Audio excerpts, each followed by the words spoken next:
क्रमांक 14 under root 2 निम्नलिखित घात का बहुपद है।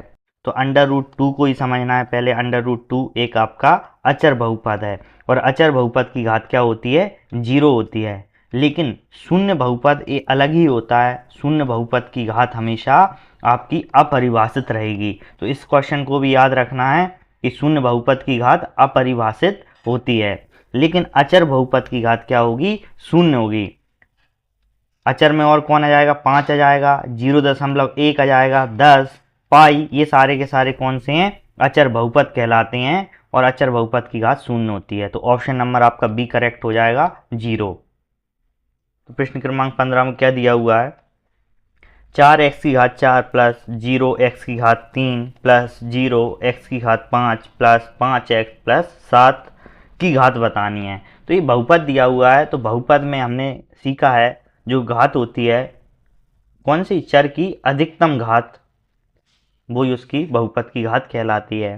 तो इसमें देखिए x की घात 5 भी है, x की घात 3 भी है और x की घात 4 भी है और x की घात यहाँ पे कुछ नहीं है तो 1 है। तो इसमें हमें बताना है अधिकतम घात।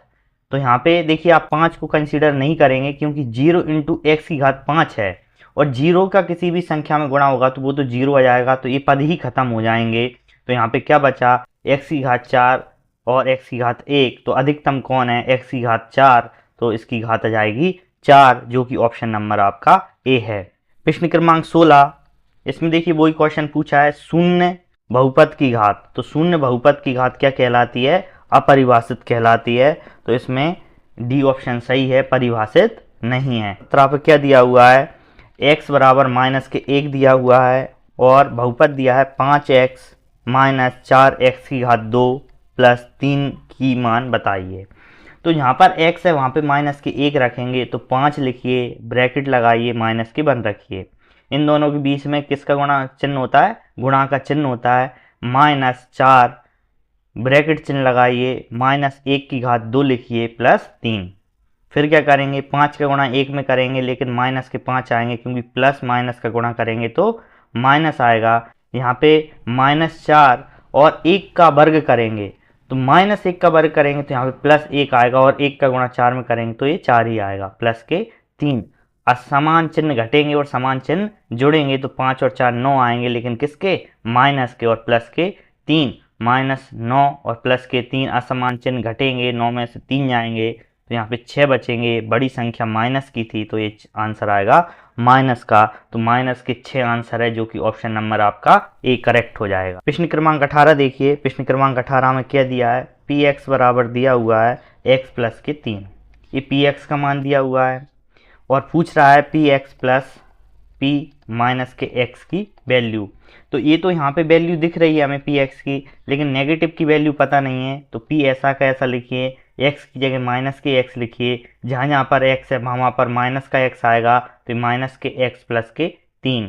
अब इनका प्लस पूछ रहा है तो px प्लस p माइनस के x, तो बीच में धन का चिन्ह लगा दीजिए और मान रख दीजिए x प्लस के 3 प्लस ब्रैकेट लगाइए माइनस के x प्लस के 3।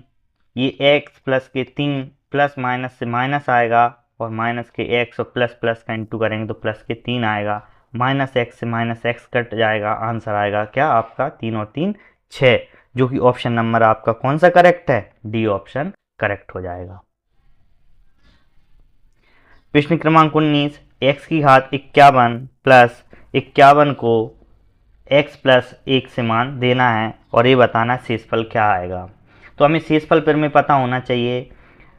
अगर ये इसका शून्यक है, अगर हम मान लें ये इसका शून्यक है तो इसका मान क्या आएगा? 0 आएगा इसका मान रखेंगे तो इसको और डिटेल में हम जब अलग से वीडियो लेके आएंगे बहुपद की, उस पर चर्चा करेंगे। तो हमें ये मान लेंगे ये इसका शून्यक है तो x प्लस 1 बराबर 0 आ जाएगा, x बराबर -1। अब x की वैल्यू यहाँ पे कितने रखिए आप? -1 रखिए।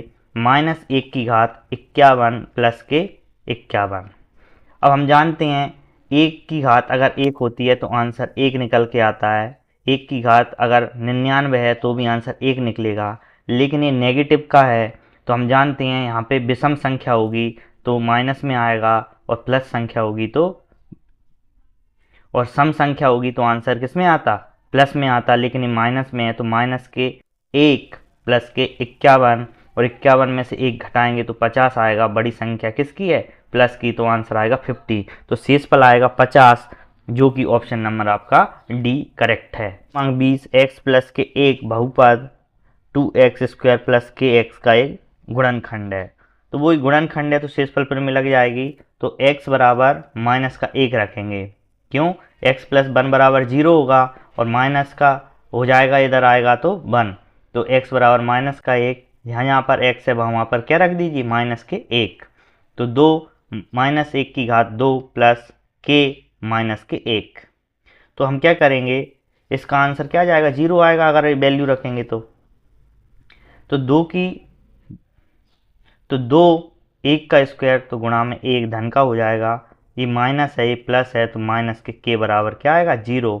2 एकम 2, के उधर जाएगा तो प्लस का जाएगा, तो के का मान आया है आपका 2, जो कि ऑप्शन नंबर आपका सी करेक्ट हो जाएगा। प्रश्न क्रमांक 21, 249 की घात 2 माइनस 248 की घात 2 का मान बताना है। यहाँ पे ए स्क्वायर माइनस बी स्क्वायर के फॉर्मूला लग जाएगा। एक बार हम प्लस करेंगे इन संख्याओं को ब्रैकेट में, एक बार माइनस करेंगे। तो ए की वैल्यू यहाँ पे 249, बी की वैल्यू 248, तो 249 प्लस के 248, और एक बार माइनस करेंगे तो 249 माइनस के 248। यहाँ पे आंसर आएगा 1, और यहाँ पे हम प्लस करेंगे 8 दूनी 16 17 की, वहाँ से लाइए 1 4 4 8 1 9, और 2 और 2 4। तो 497 में गुणा करेंगे 1 का, तो 497 ही आएगा, जो कि ऑप्शन नंबर आपका कौन सा है? जो कि ऑप्शन नंबर आपका डी करेक्ट है। प्रश्न क्रमांक 22, 4x² प्लस 8x प्लस 3 के हमें क्या करने हैं? गुणनखंड करने हैं। जब गुणनखंड करेंगे तो a का मान कितना है? 4, b का मान 8 और c का मान 3, और a गुणा c का मान करेंगे तो a गुणा c का मान आता है कितना? 12। अब आपको ऐसे खंड करने हैं इस 8 के कि गुणा करने पर 12 आए और जोड़ने घटाने पे कितना आना चाहिए? 8 आना चाहिए। तो हम सोचें वो संख्याएं कौन सी होंगी, तो 6 दूनी 12 हो जाएगा। तो 4x², इस 8x को मैं 6x प्लस के 2x लिख दूंगा, और प्लस के 3। ये दो पद और लास्ट के दो पद में से कॉमन लेंगे। यहाँ पे कॉमन आ रहा है 2x, तो यहाँ पे बचा 2x प्लस के 3। यहाँ पे एक कॉमन आ रहा है तो 2x प्लस के 3। ये हमेशा मैच होने चाहिए, नहीं तो आपके आंसर गलत आ जाएगा। 2x प्लस के 3, और फिर बचता है 2x प्लस के 1, जो कि ऑप्शन नंबर कौन सा दिख रहा है आपको? ऑप्शन नंबर बी करेक्ट हो जाएगा। 2x प्लस के 3 और 2x प्लस के 1। क्रमांक 23 में क्या कह रहा है? x प्लस 3 की घात 3 का प्रसार करने पे x का गुणांक बताना है। x में जिस संख्या का गुणा हो रहा होगा वो उसका गुणांक कहलाता है। तो आपको डायरेक्ट नहीं करने, पहले प्रसार करना है। तो यहाँ पे a³ plus b³ plus 3ab bracket में a प्लस के v, ये फॉर्मूले से हम इसे सॉल्व करेंगे तो क्या आएगा आंसर? a की जगह x है तो x की घात 3 प्लस b की जगह 3 है, 3 का क्यूब करेंगे 27 प्लस 3 ab क्या है? 3 और x, तो 3 गुणा x आ जाएगा, और ब्रैकेट में a प्लस के b मतलब x प्लस के 3। इसको आगे सॉल्व करेंगे, x की घात 3 प्लस 27 प्लस 3 का गुणा 3 में करेंगे तो कितना आएगा? 9x और x प्लस के 3। आगे करेंगे तो x³ प्लस के 27 प्लस के 9 का गुणा करेंगे तो 9x² प्लस 9 तिया 27x। ये आंसर आ चुका है। अब हमें यहाँ पे देखना है कि x के गुणा में कौन लिखा हुआ है। तो x के गुणा में देखिए 27 लिखा है। प्रश्न क्रमांक 24 देखिए, यहाँ पे क्या पूछा हुआ है?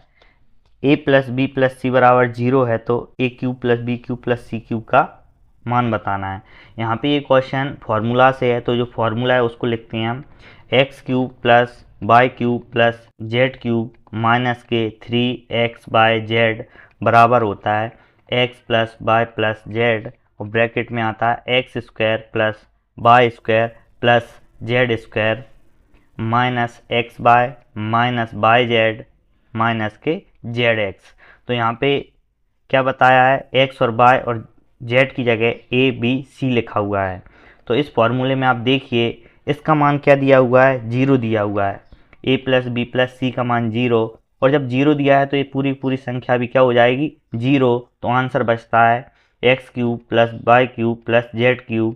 ये माइनस के हैं, बराबर को उधर जाएंगे तो प्लस के हो जाएंगे, तो 3 एक्स बाय जेड। तो आंसर क्या जाएगा, एक्स बाय जेड की जगह ए बी सी लिखना है, तो आंसर आएगा 3 A B C, जो कि ऑप्शन नंबर आपका सी करेक्ट है। इस देखिए 49 एक्स स्क्वायर माइनस के बी बराबर 7x माइनस के 1/2, सॉरी प्लस के हैं, और 7x माइनस के 1/2। तो b का मान बताना है।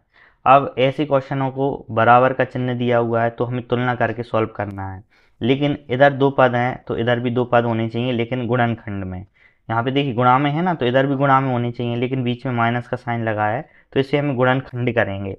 तो हम जानते हैं 49 किसका वर्ग होता है, 7 का, और x की घात 2, मतलब होल ब्रैकेट कर देंगे 2, तो ये आंसर यही आएगा। इस b को लाने के लिए हम जानते हैं वर्गमूल के b का स्क्वायर करेंगे तो क्या जाएगा आपका, फिर से b आ जाएगा, बीच में लगा देते हैं माइनस का साइन। अब इसको जब सॉल्व करेंगे तो a square minus B square, तो एक बार जोड़ेंगे एक बार घटाएंगे, तो 7x प्लस के अंडर रूट b, और एक बार आ जाएगा 7x माइनस के अंडर रूट b बराबर 7x प्लस के 1/2, और ब्रैकेट में लगा हुआ है 7x माइनस के 1/2। अब हम जानते हैं यहाँ पे कि ये प्लस के हैं और ये भी प्लस के हैं, ये माइनस के हैं तो ये माइनस के हैं, तो किसी का भी कंपैरिजन किसी से कर दीजिए, तो मैं माइनस का कंपैरिजन कर देता हूँ।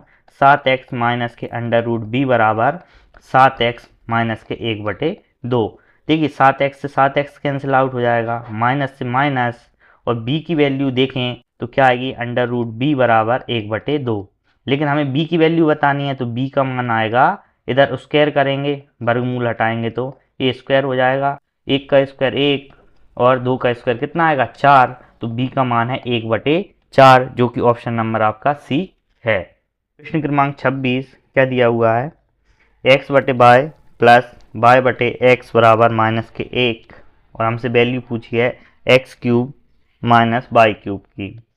अब यहाँ पे ये भी बोला है कि x और y की वैल्यू 0 नहीं हो सकती, तो इसे आगे सॉल्व करेंगे। यहाँ पे एलसीएम x y आएगा, y से y कैंसिल आउट, x का गुना x में होगा तो x स्क्वायर आ जाएगा, प्लस के यहाँ पे जाएगा y स्क्वायर बराबर माइनस के 1, x y का गुना -1 में होगा तो x square plus k y square minus k X Y. ये नेगेटिव है, बराबर के इधर आएंगे तो पॉजिटिव हो जाएंगे, X square plus Y square plus X Y बराबर क्या आ जाएगा आपका 0। अब हमें वैल्यू चाहिए x³ माइनस y³ की, और इसके लिए फॉर्मूला है x minus k y bracket में, नेक्स्ट ब्रैकेट में X square plus X Y plus k Y square. तो हम जानते हैं इसकी जगह क्या रख सकते हैं हम 0, क्योंकि इसकी वैल्यू हमने 0 फाइंड कर ली है, x माइनस के वाई गुणा में 0, तो आंसर क्या आएगा आपका 0। तो एक्स स्क्वायर माइनस के y³ का आंसर आ जाएगा आपका 0। प्रश्न क्रमांक 27, यहाँ पे एक बहुपद दिया हुआ है x प्लस वाई की घात 3 माइनस x³ प्लस के y³ का एक गुणनखंड बताना है। तो इसे सॉल्व करेंगे, फॉर्मूला वही लगेगा x³ प्लस के y³ प्लस के 3x square by plus 3x bye square. ये माइनस के साइन से अंदर गुणा होगा तो माइनस के x³ माइनस के y³ x³ से x³ कट जाएगा, तो आंसर आएगा 3x स्क्वायर बाय प्लस के 3x बाय स्क्वायर। इसमें से चाहे तो कॉमन ले लें हम 3x बाय, तो यहाँ पे बचेगा x और यहाँ पे बचेगा y, तो प्लस के y। तो यहाँ पे ये दो गुणनखंड आ चुके हैं, 3xy और एक आया x प्लस के y, तो इसमें ऑप्शन नंबर आपका डी करेक्ट हो जाएगा, 3xy इसका एक गुणनखंड है। इसी तरीके से प्रश्न क्रमांक 28 दिया हुआ है 25x स्क्वायर माइनस 1 प्लस में 1 प्लस 5x स्क्वायर। इसको सॉल्व करेंगे तो 25x स्क्वायर माइनस के 1 प्लस का साइन है, a स्क्वायर मतलब 1 का square plus b square 25x square plus 2ab 2a और b। इसे आगे सॉल्व करेंगे तो 25x स्क्वायर माइनस के 1 प्लस के 1 एक कैंसिल आउट हो जाएंगे, और यहाँ पे बचता है प्लस का 25x स्क्वायर, और ये 5 दूनी 10, तो ये 10x, यहाँ पे बचता है 10x। आगे सॉल्व करेंगे तो 25 और 25 को जोड़ के 50x स्क्वायर हो जाएगा और प्लस के 10x। आगे चाहें तो और आगे कॉमन ले सकते हैं हम 10x, तो यहाँ पे बचेगा 5x प्लस के 1। तो इसके दो गुणनखंड आ गए 10x और 5x प्लस के 1। तो ऑप्शन नंबर आपका कौन सा करेक्ट हो जाएगा, डी सही हो जाएगा 10x। क्रमांक 29 क्या दिया है, x प्लस के 1 निम्नलिखित बहुपद का गुणनखंड है। तो अगर गुणनखंड है तो इसकी वैल्यू अगर 0 करूं तो x की वैल्यू आएगी -1। x की वैल्यू -1 पर ये चारों ऑप्शन में जिसकी वैल्यू 0 आ जाएगी वो ही इसका आंसर हो जाएगा। तो पहला ऑप्शन देखते हैं, x³ plus x² minus x plus के 1। x की वैल्यू क्या रखेंगे -1 और यहाँ पे घात है 3, तो 3 घात करेंगे तो माइनस के 1 ही आएगा। x की घात 2 है तो यहाँ पे प्लस का 1 आएगा, माइनस x की वैल्यू कितनी रखेंगे माइनस के 1, तो माइनस तो पहले से है लेकिन -1 प्लस के 1, तो -1 प्लस का 1 माइनस माइनस प्लस का 1 प्लस का 1। तो यहाँ पे देखिए आंसर आता है 2, जो ऑप्शन नंबर ए करेक्ट नहीं हो सकता। फिर हम दूसरा ऑप्शन चेक करते हैं, x³ प्लस के x² प्लस के x प्लस के 1। यहाँ पे देखिए x की घात 3 है और वैल्यू क्या है माइनस के 1, तो यहाँ पे माइनस के 1 ही आएगी। x की घात कितनी है 2, तो प्लस का 1 और यहाँ पे x की वैल्यू -1 रखेंगे और प्लस के 1, तो माइनस से माइनस कैंसिल आउट, ए माइनस से माइनस कैंसिल आउट, आंसर कितना आ गया 0। तो इसका ऑप्शन नंबर बी आपका करेक्ट हो जाएगा, ये इसी बहुपद का एक गुणनखंड है। क्रमांक 30 px बराबर क्या दिया है 2x प्लस के 5 का शून्यक बताना है। तो शून्यक होगा तो बराबर 0 रख दीजिए 2x प्लस के 5। x की वैल्यू निकालनी है तो 2x बराबर क्या हो जाएगा -5, ये इधर चला जाएगा तो माइनस का हो जाएगा। x की वैल्यू आ जाएगी -5/2, जो कि ऑप्शन नंबर आपका बी करेक्ट हो जाएगा। आई होप आपको वीडियो पसंद आई होगी, और अगर किसी भी प्रश्न में आपको डाउट आता है तो आप मेरे टेलीग्राम चैनल पे जाके पूछ सकते हैं, वहीं पे आपको ये सारी की सारी PDF मिल जाएंगी। तो अप्रूव गाइडेंस के नाम से ही आप टेलीग्राम सर्च करेंगे तो जो लोगो अपने यूट्यूब चैनल का है वही लोगो आपको वहाँ पे अप्रूव्ड गाइडेंस चैनल का मिल जाएगा। Thank you, take care, good luck.